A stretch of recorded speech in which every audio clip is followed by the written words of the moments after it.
120 rules of grammar rule number 31।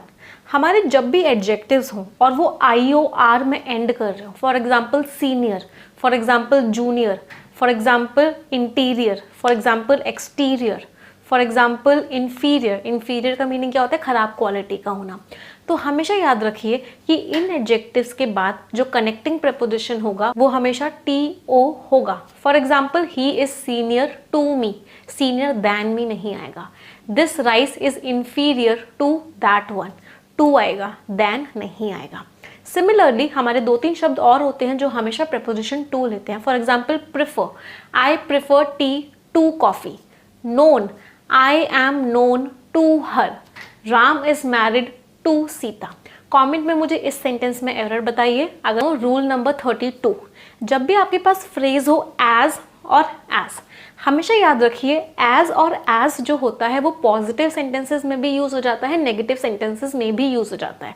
For example Ram is as good as Shyam, या Ram is not as good as Shyam. दोनों में सही है, positive में भी नेगेटिव में भी। लेकिन जब भी सो और एज लिखा हुआ हो और उनके बीच में कोई एडजेक्टिव हो तो ये जो है हमेशा सिर्फ और सिर्फ नेगेटिव सेंटेंसेस में ही ठीक होता है। तो Ram is so good as Shyam आपका गलत है, Ram is not so good as Shyam आपका ये सही है। तो एज और एज को दोनों तरह के सेंटेंसेस में लगा सकते हैं, सो और एज को सिर्फ और सिर्फ नेगेटिव सेंटेंस में ही लगा सकते हैं। कमेंट में मुझे इस सेंटेंस में एरर बताइए। अगर रूल नंबर 33, हमेशा याद रखिए बेटा, जब भी आपको एक वर्ड दिया जाए टाइम्स, TIMES, टाइम्स के आगे कभी भी कंपैरेटिव डिग्री ऑफ एडजेक्टिव नहीं लगाते। फॉर एग्जाम्पल मैंने एक सेंटेंस बोला this book is 3 times heavier than that, ये सेंटेंस गलत है। टाइम्स के आगे कभी भी कंपैरेटिव डिग्री नहीं आ सकती। 3 times heavier, 3 times larger, 3 times बिगर, ये सब गलत है। आप हमेशा पॉजिटिव डिग्री लगाओगे, मतलब हेवियर की जगह हेवी आएगा, बिगर की जगह बिग आएगा, ईजियर की जगह ईजी आएगा। तो सही सेंटेंस क्या होगा? This book is 3 times as heavy as that one. This bag is 3 times as large as that one. तो टाइम्स के साथ हमेशा पॉजिटिव डिग्री आती है। कमेंट में मुझे इस सेंटेंस में एरर बताइए। अगर भी रूल नंबर 34, हमेशा याद रखिए जब भी कोई सेंटेंस होता है हमेशा सब्जेक्ट पहले आता है और उसकी जो हेल्पिंग वर्ब होती है वो बाद में आती है। तो मैंने एक सेंटेंस बोला I don't know what was his name. अब ये सेंटेंस गलत है। क्यों? क्योंकि वॉज जो है हेल्पिंग वर्ब थी, जो नेम था वो सब्जेक्ट था और हेल्पिंग वर्ब सब्जेक्ट से पहले आ गई। सेंटेंस ठीक होगा I don't know what his name was, मतलब वॉज जो है वो हेल्पिंग वर्ब जो है वो सब्जेक्ट दैट इज नेम के बाद में आएगा।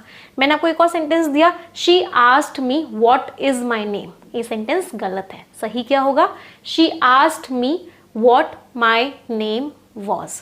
क्वेश्चंस के केस में उल्टा हो जाता है। क्वेश्चंस के केस में हेल्पिंग वर्ब पहले आती है, सब्जेक्ट बाद में आता है। कमेंट में मुझे इस सेंटेंस में एरर बताइए। Thank you, happy learning. Rule number 35, जब भी आपके 2 सब्जेक्ट्स नीदर नॉर से कनेक्टेड हो, नीदर नॉर मीन्स ना तो ये ना ही वो, ईदर और से कनेक्टेड हो, या तो ये या फिर वो, not only but also say connected हो, ना केवल ये बल्कि ये भी, या फिर सिर्फ और से कनेक्टेड हो, तो जो आपकी वर्ब होती है वो हमेशा नियरेस्ट सब्जेक्ट के हिसाब से आती है। इसका मतलब neither Ram nor his friends है तो आप आगे आर लगाओगे, ईदर राम और हिज फ्रेंड्स है तो आगे आर आएगा। मतलब इन सभी केसेस में वर्ब हमेशा नियरेस्ट सब्जेक्ट के हिसाब से आएगी। मतलब जो शब्द नॉर के बाद है या और के बाद है या बट ऑल्सो के बाद है उसके हिसाब से आप वर्ब को लगाओगे। कमेंट सेक्शन में इस सेंटेंस में एरर बताइए। रूल नंबर 36, जब भी हम किसी एक ऑब्जेक्ट की 2 क्वालिटीज़ को कंपेयर करते हैं तो हम कभी भी कंपैरेटिव डिग्री नहीं लगाते, हम हमेशा पॉजिटिव डिग्री लगाते हैं और एक शब्द लगाते हैं मोर, MORE। फॉर एग्जाम्पल मैंने एक सेंटेंस बोला this book is larger than heavier, ये जो बुक है बड़ी ज़्यादा है, हैवी कम है, तो ये सेंटेंस गलत है। आप लार्जर और हैवियर वर्ड का इस्तेमाल नहीं कर सकते। आपको क्या बोलना पड़ेगा? This book is more large than heavy, more लगाना पड़ेगा और दोनों अपनी पॉजिटिव डिग्रीज में एडजेक्टिव्स लगाने पड़ेंगे, लार्ज और heavy. This pen is more red than white, this route is more difficult than long. तो जब भी दो चीज़ों को कंपेयर करोगे एक ही ऑब्जेक्ट की, आप वर्ड मोर लगाओगे। कमेंट में मुझे इस सेंटेंस में एरर बताइए। अगर रूल नंबर 37, जब भी आपके सेंटेंस में मोर देन वन लिखा हो या मैनी अ लिखा हो, हमेशा याद रखिएगा कि इनके आगे नाउन भी सिंगुलर आएगा और वर्ब भी सिंगुलर आएगी। मोर than one student is present, many a student is present. तो मोर देन वन और मैनी अ दोनों के आगे नाउन भी सिंगुलर आता है और वर्ब भी सिंगुलर आती है। सिमिलरली अ ग्रेट मैनी या मोर देन टू या अ लार्ज नंबर ऑफ, इन सब के आगे आपकी नाउन भी प्लूरल आता है और वर्ब भी प्लूरल आती है। Many students are present, a great many students are present, a large number of students are present. Summarize करते हैं, मोर देन वन और मैनी अ, इन दोनों के आगे नाउन भी सिंगुलर वर्ब भी सिंगुलर, बाकी सब के आगे नाउन भी प्लूरल वर्ब भी प्लूरल। कमेंट में मुझे इस सेंटेंस में एरर बताइए। रूल नंबर 38, जब भी कोई डाउट होता है लाइक आई एम डाउटफुल या आई हैव अ डाउट, तो हमेशा याद रखिए कि जो कनेक्टर होगा वो इफ़ या फिर वेदर आएगा। हम कभी भी दैट नहीं लगाएंगे।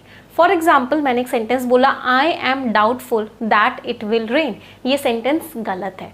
सही सेंटेंस क्या होगा, I am doubtful whether it will rain या I am doubtful if it will rain. तो अगर डाउट है तो इफ या वेदर लगाएंगे, अगर डाउट नहीं है तो आप कनेक्टर दैट लगाएंगे। There is no doubt that it will rain, there is no doubt if it will rain गलत है, there is no doubt that it will rain, that यहाँ पे सही है। कमेंट में मुझे इस सेंटेंस में एरर बताइए। रूल नंबर 39, हमेशा याद रखिए बेटा, जब भी कोई यूनिवर्सल ट्रुथ है, मतलब जो हमेशा सच होगा ही होगा, या कोई कहावत है, कोई प्रोवर्ब है, कोई फैक्ट है, कोई सच्चाई है, कोई किसी की आदत है, हैबिट है, तो इन सारी की सारी चीज़ों को हम हमेशा सिंपल प्रेजेंट टेंस में बनाते हैं। तो एक सेंटेंस अगर है आई told my mother that Honey was sweet, ये सेंटेंस गलत है। क्यों? क्योंकि हनी स्वीट होता है, मीठा होता है, ये एक सच्चाई है। तो आप इसको कैसे लिखोगे, I told my mother that honey is sweet, the teacher told the students that the sun rises in the east. हमेशा यूनिवर्सल ट्रुथ, प्रोवर्ब, हैबिट, कोई फैक्ट हमेशा और हमेशा सिंपल प्रेजेंट टेंस में बनेंगे, मतलब हमेशा आप वर्ब की फर्स्ट फॉर्म का इस्तेमाल करेंगे। कमेंट में मुझे इस सेंटेंस में एरर बताइए। अगर रूल नंबर 40, हमारे दो शब्द होते हैं, एक होता है लिटिल और एक होता है फ्यू। लिटिल को हम अनकाउंटेबल नाउन्स के साथ यूज करते हैं, फ्यू को हम काउंटेबल नाउन्स के साथ यूज करते हैं। लिटिल और फ्यू अगर अकेले आते हैं तो ये नेगेटिव सेंस में होते हैं, इनका मतलब होता है ना के बराबर। देयर इज लिटिल सॉल्ट मतलब ना के बराबर नमक है, देयर आर फ्यू स्टूडेंट्स मतलब ना के बराबर बच्चे हैं क्लास में। अ लिटिल और अ फ्यू पॉजिटिव सेंस को डिनोट करता है, इसका मतलब होता है थोड़े से, means positive sense. There is a little water मतलब थोड़ा सा पानी है, there are a few students in the class मतलब थोड़े से स्टूडेंट्स हैं। द लिटिल और द फ्यू ये दोनों न्यूट्रल सेंस में इस्तेमाल किए जाते हैं, इनका मतलब है जितने हैं उतने ही, मैं ना ही खुश हूँ ना ही दुखी हूँ। The little water there is I will drink it, जितना भी पानी है मैं उसे पी लूंगी। The few students there are I will teach them all. Comment में मुझे इस सेंटेंस में एरर बताइए। अगर वीडियो पसंद आया है please like share and subscribe.